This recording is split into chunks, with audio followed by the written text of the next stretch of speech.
talk a little bit about why we have a hard time setting boundaries. And some of you don't have a hard time setting boundaries. Some of you are really good at boundary work. And that's awesome. This lesson will not so much be for you as it is for those of us who are maybe a little bit more permissive in nature and just a little bit softer as a parent by nature, which is fine. There's no shame in either one, but it's really good to get clear on why we might have a hard time setting boundaries. The first is that it might feel mean. Having rules or limitations or boundaries or deciding how you will and won't be treated, it could feel a little bit harsh. And to be able to say to somebody, I will only do something for you if you're treating me kindly. Or with our kids, in our home, we have the rule that the boundary really, that we're only happy to take kids places fun with us if they are being respectful to us in the home. And so it can start to feel like it's mean.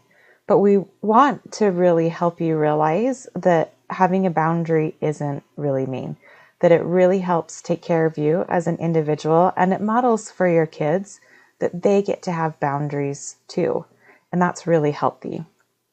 Next is that it might feel inconvenient. When we talked about the rancher needing to go and tighten the fences every day, that is work. And having good boundaries and setting those and keeping those, especially with kids who like to test them frequently, there is an element of work to it.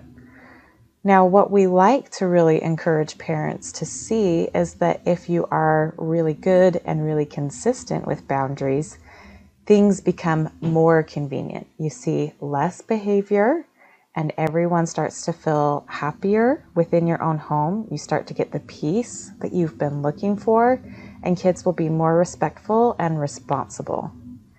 Next, it can feel restrictive. Saying something like you're welcome to do screens after you've completed your responsibilities like chores and homework.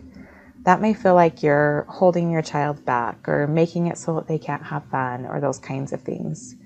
And so it's good to get really clear on why you're setting those boundaries. Is it to be a restrictive stinker, or is it to be in a position where you're helping your kids become the best version of themselves possible? Another reason why we have a hard time setting boundaries is that we think that maybe the child isn't capable yet.